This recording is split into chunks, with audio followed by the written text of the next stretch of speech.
অনেক দিন ধরে ইচ্ছা হচ্ছিল বাড়িতে চিকেন রোল বানিয়ে খাবার। আজকে ফাইনালি সেটা পূরণ হলো। চিকেন রোল বানানো তো খাটুনি আছে, তবে চিকেনটাকে ভালো করে ম্যারিনেট করে তারপর ফ্রাই করে নিতে হবে একদম হাই হিটে।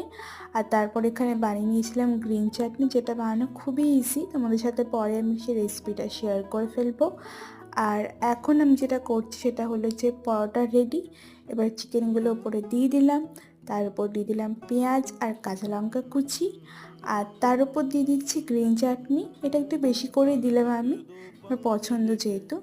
আর এখন দিয়ে দেবো হচ্ছে লেবুর রস, যেটা অবশ্যই দিও, স্কিপ করো না। লেবুর রসটা দিলে না বেশ একদম দোকানের মতো একটা ফ্লেভার চলে আসে। আর এখানে দেবো চাট মশলা। নুনটা এখানে আমি দিচ্ছি না, কারণ চাট মশলায় অলরেডি নুন থাকে। তো ব্যাস, এটাকে জাস্ট রোল করে খেয়ে ফেলবে। দারুণ খেতে হয় কিন্তু, অবশ্যই বাড়িতে একবার বানিয়ে দেখো তোমরা।